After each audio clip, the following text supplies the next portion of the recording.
Efectivamente, Pepe, déjame decirte, la seguridad ciudadana es un derecho humano, la seguridad pública está contenida en el artículo 21 y pues ha habido un fracaso en términos de brindar a muchos mexicanos y mexicanas esa tranquilidad que esperan en términos de poder hacer un disfrute pleno de sus derechos humanos. ¿Qué dije? Bueno, pues dije que no ha habido la suficiente articulación, que llevamos muchos años pretendiendo el fortalecimiento de las estructuras policiales, que no hemos visto una política pública integral, y doy ejemplos. ¿Cómo resolver el tema de seguridad pública si tenemos un sistema incompleto anticorrupción? Te acabas de referir a un tema delicado como es el de la corrupción. El de Chihuahua, sí. ¿Y cómo contender con estos fenómenos que no son privativos en una entidad?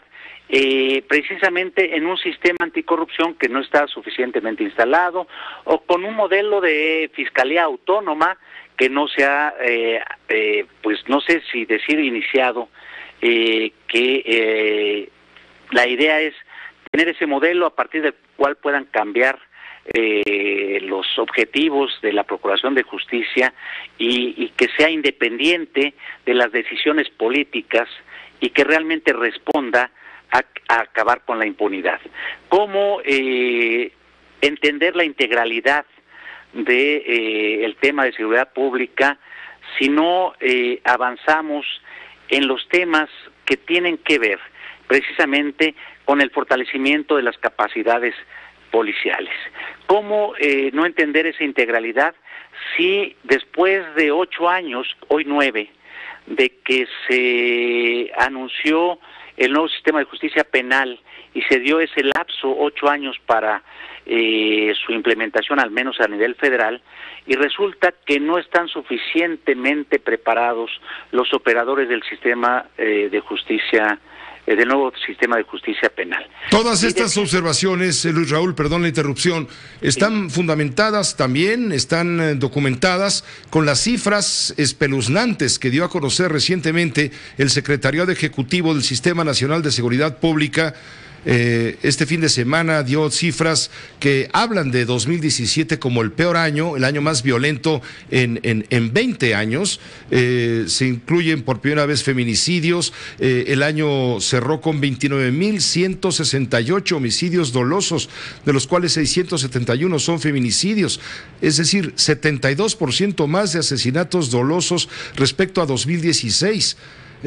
Me refiero a los feminicidios, cuando en 2016 se registraron 389 mujeres asesinadas. Ayer conversábamos con Santiago Roel, titular de la organización Semáforo Delictivo, quien dio a conocer que las cifras confirman el pronóstico de que por mucho 2017 es el peor año en materia de seguridad de la historia de México. Esos son los datos. Tú estás hablando del fondo, de las causas, de por qué urge un replanteamiento de las políticas públicas en esta materia. Sí, Pepe, por una razón, porque todo eso impacta en la violación a derechos humanos. Y por otra razón, el modelo de procuración, el modelo para atender esta seguridad, que nosotros estamos en favor de más y mejor seguridad, no nos oponemos a ello, en un marco, desde luego, constitucional y convencional, pero ¿cómo invertir el silogismo que desde hace muchos años, incluso lo dijimos, de más prevención, menos reacción? Hoy el modelo está invertido, es más reacción, menos prevención. Por eso hacía yo alusión a que si atendemos el modelo integral, que incluso CIDE y jurídicas hicieron un buen planteamiento para verlo de manera integral, si no se ve de esa manera, soluciones parciales tendrán resultados parciales. Y todo esto lo que propicia es violaciones a derechos humanos. El nivel de impunidad y lo que significa para quienes aspiran a justicia, pues se ve truncado porque esta no llega por estas cuestiones. Feminicidios, Pepe, la violencia contra la mujer, fuimos enfáticos en el 2017, señalamos puntualmente que se tienen que hacer reformas legislativas, y hoy fue lo que le dije respetuosamente al Poder Legislativo, modificar la ley de acceso a una vida libre de violencia de las mujeres. ¿En qué términos? Pues fortalecer lo que se denomina la alerta de género Y doy un ejemplo. Una vez que se decreta la alerta de género en algunos municipios de algunos estados de la República, después ya no hay elementos de medición. No sabemos ahorita dónde se ha declarado, si ha mejorado, se ha mantenido o ha empeorado. Bueno, pues las cifras hablan de un empeoramiento, Luis Raúl, 72% Totalmente. más feminicidios en 2017 que en 2016. Efectivamente, y por eso propuestas nuevamente, la parte que le toca al legislativo, pero también la parte que le toca a los gobiernos locales de implementar la política pública adecuada. Y entonces es el tema de feminicidios, pero también la violación a derechos humanos cuando se atenta contra la libertad de expresión, el nivel de agresiones a comunicadores, Pepe, el nivel de atentados contra defensores civiles, el nivel que tiene que ver en esta violencia que ha necesariamente afectado también a estos defensores, que ya tocó inclusive a un representante de una institución del Estado que fue nuestro homólogo en Baja California Sur. Precisamente, y lo comento, esto ha motivado que yo haya recurrido a pedir una audiencia con los gobernadores a través de la CONAGO y con el Ejecutivo Federal, que estará representado por el secretario de Gobernación, y tendremos una reunión para ver las condiciones en que se encuentra precisamente nuestros compañeros en las entidades federativas. Pero también déjame decirte, Pepe, el tema de las personas migrantes. No solamente en los Estados Unidos, que hemos tenido un papel activo como Comisión Nacional, pero también desde un punto de vista humanitario y desde las normas que nos hemos dado internacionales y nacionales, el tema de las personas que ingresan por la frontera sur. Es decir, un rostro más humanitario en el tema de la migración. Luis Raúl González Pérez, estamos en un año político. El año 2018 es crucial en ese sentido.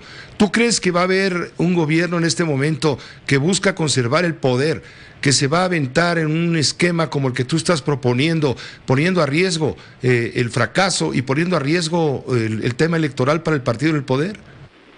Déjame decirte, Pepe, hoy fue el cierre de mi exposición en el Congreso, exhortar a los propios legisladores para que, como representantes de la sociedad, precisamente exhorten a que el voto de los mexicanos y mexicanas sea un voto ponderado en función de quien se comprometa para con los derechos humanos, un voto para quien se comprometa en el respeto a la dignidad de las personas, y hice un exhorto para que no caigamos en discursos de odio como en los Estados Unidos, xenofóbicos y racistas. Pero aquí, si no bien ese es el tema, hice un exhorto para que aquellos discursos, el debate que se da entre los contendientes, sea de altura de miras, que sea precisamente buscando el interés nacional y no los intereses particulares, aquello que represente lo mejor para la nación, y que las discusiones, las polémicas, los debates, sin restricción de la libertad de expresión, sean vigorosos, pero vigorosos en función de lo que requiere el país y no del poder por el poder. Luis Raúl González Pérez, ha habido 8 impugnaciones a la Ley de Seguridad Interior. Son 3 controversias constitucionales del municipio de Cholula, Puebla, de también hubo otra impugnación hubo de 2 comisiones la de locales, Derechos Humanos de Oaxaca. Así es, y de también recuerdo la de la Ciudad de México. Exactamente, de la Comisión de Derechos Humanos de la Ciudad de México. Y por otro lado, hay 8 acciones de inconstitucionalidad, entre las que están, hay otras 5 controversias. Exacto, acciones de inconstitucionalidad, donde está la de la Comisión Nacional de los Derechos Humanos. ¿Qué la Comisión de Derechos Humanos está en contra de que las Fuerzas Armadas tengan protección legal para sus labores en función de seguridad pública? Qué bueno que me lo preguntas, Pepe. Estamos en favor, primero, de más y mejor seguridad. Segundo, no estamos en contra de las instituciones. Tercero, qué bueno que se busque un marco que proteja no solamente a la ciudadanía, sino a quienes intervienen para favorecernos con la seguridad pública, en este caso policías y también Fuerzas Armadas. Reconocemos la labor de las Fuerzas Armadas en todo lo que han tenido que ver para brindar seguridad, que precisamente respondía a una incapacidad de las policías, que no respondían al deber que tenían de cuidado de los ciudadanos o en muchos casos la contaminación que sufrieron. Pero buscamos que ese blindaje para la ciudadanía y también para quienes intervienen, como son las Fuerzas Armadas, sea dentro de un marco de la Constitución y de la convencionalidad. Buscamos, y por eso hicimos un exhorto ante el presidente de la República hace un mes aproximadamente, donde decíamos: extiéndase el diálogo, dése el tiempo para construir un marco que nos dé certezas a todos. El marco legal es no porque estemos en contra de la intervención de Fuerzas Armadas dentro de las competencias que a cada uno le corresponden. Las Fuerzas Armadas, ellos mismos lo han reconocido, están preparadas para otros objetivos, no para la interacción con la población en términos de lo que sería la seguridad ciudadana. Segundo, yo he dicho que se tiene que buscar, y la Ley de Seguridad Interior, y por eso la CNDH tomó el camino de las instituciones jurídico-democráticas. ¿Cuál es ese camino? La Constitución nos habilita para presentar acciones de inconstitucionalidad. Casi te puedo decir que hemos llegado a 100 desde mi administración, poniendo acciones de inconstitucionalidad. No es la primera. En aquellas leyes que pensamos que de entrar en su operación, vulneran derechos humanos. Esta establece un modelo diferente, hace depender a la autoridad civil de la autoridad militar. Las Fuerzas Armadas, dice el artículo 89 de la Constitución, pueden ser utilizadas por el presidente de la República para la seguridad interior, pero no dicen que tienen que supeditar a la autoridad civil. Segundo, varios de los términos contenidos en la Ley de Seguridad Interna, de amenazas y riesgos, si lo observan, no establecen los parámetros en los cuales se deba de actuar para evitar discrecionalidades y por ende propiciar violación a derechos humanos, y por eso nosotros lo estamos advirtiendo. Dicho de otra manera, ¿están buscando la sumisión del Poder Civil en lugar de buscar la colaboración del Poder Civil? Así es, efectivamente, Pepe, y lo digo porque así está plasmado, que un comandante podrá ser designado para coordinar a las autoridades civiles de los distintos niveles de gobierno. Y entonces aquí hay otro aspecto que pensamos que debe ser analizado por la Suprema Corte de Justicia, de decir, no siendo una ley general, y que en todo caso tendría que tener atribuciones en el 73 al Congreso Federal, que no las tiene, en el 73 de la Constitución, está regulando aspectos como si fuera ley general de las entidades federativas. Entonces, puede haber no solamente un rompimiento del esquema constitucional y federal. Nosotros decimos, construyamos aquello que sea óptimo para combatir la inseguridad, pero que no se incurra en circunstancias que pueden ser inconvencionales. Y doy un ejemplo: la detención de una persona hecha por algún elemento de las Fuerzas Armadas, dice uno de los artículos, tendrá que ponerla a disposición de la autoridad competente vía la policía. Pero si el primer interviniente fue la Fuerza Armada, tendría que ser esta quien la pusiera, como dice el artículo 16 constitucional. Segundo, Pepe, los términos de amenaza y riesgo contenidos en la Ley de Seguridad Interna son vagos, imprecisos y no establecen los parámetros para esa consideración. Dice, por ejemplo, hablando de protesta social o de protestas político-electorales, que no se considerarán amenazas a la seguridad interior si se hacen conforme la Constitución, lo cual es correcto. Pero esto quiere decir que todas aquellas que no sean en estas materias podrán ser materia de seguridad interior, o aún en estas dos, de seguridad, de protesta social o de político electoral. Si alguien, una persona, irrumpe y altera el orden público, debe de intervenir desde la perspectiva de seguridad pública, que corresponde, según el artículo 21, a autoridades civiles, o debe ser desde la perspectiva de seguridad interior.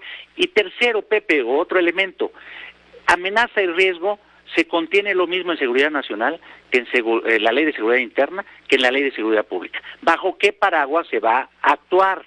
Es decir, buscamos certezas jurídicas y no estamos en contra de ninguna institución, mucho menos de las Fuerzas Armadas, a quienes reconocemos lo que padecen, lo que sufren, porque, como ellos mismos lo han reconocido, ellos no querían estar en las calles.